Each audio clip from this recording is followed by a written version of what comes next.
This year, hundreds of pickleball players from all over the Midwest flocked to Marinette to test their skills against fellow competitors. Now, the tournaments are made possible thanks to the dedication of a husband and wife duo that's a force to be reckoned with both on and off the courts.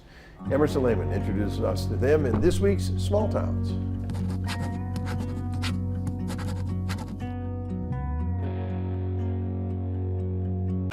Inside the Community Rec Center in small-town Marinette, This is our 7th event. Brian and Kim Swenson are hard at work. We do 2 per year, a spring and a fall. The big occasion, We're playing pickleball! Yeah! pickleball enthusiasts might be an understatement when referring to the Swensons. The couple plays recreationally multiple times a week and travels to tournaments most weekends, giving them an idea when looking for a way to fund some new outdoor courts. We started going to other tournaments and thought, why can't we do it here in Marinette? We have a beautiful facility. We just kept pecking away at the obstacles and all of a sudden have 12 courts and 258 to 260 people. Providing a high-class tournament for players near and far, 2 of the best people I've ever met. including Tanya Valenta.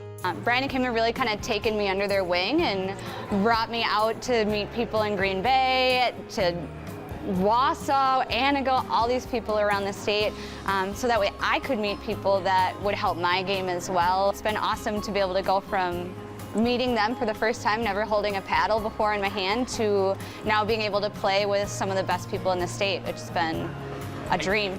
Tanya's experience isn't unique. The Swensons hosting Learn to Play clinics at the rec center and other events to continue to grow the sport they love. Anybody can pick it up, anyone can play, and no one sells it better than Brian and Kim to make it as accessible as possible. Brian and Kim have gotten me out of my house, as a stay-at-home mom, didn't really know a lot of people. They changed kind of my life in the last couple of years and really brought me some lifelong friends, some of my, now I would call them my best friends.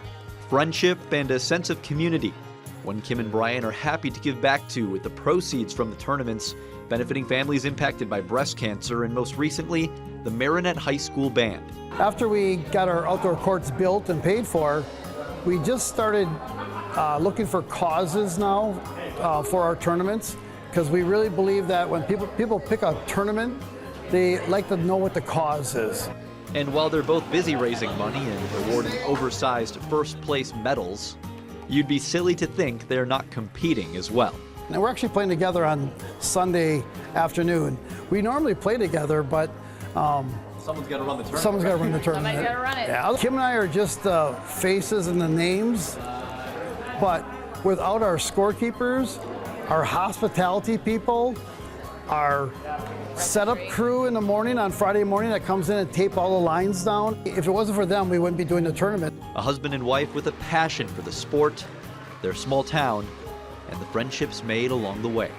We've met people throughout the state of Wisconsin that we would never, ever, ever have met. People come together and they're welcoming. So that means a ton. Like, that's what it's all about. It's really all about friendships, and it's about people feeling good about themselves. Reporting in Marinette with photojournalist Shane Fitzsimmons. We'll continue to run tournaments until we get divorced. Because it gets pretty stressful. I'm Emerson Lehman for Small Towns.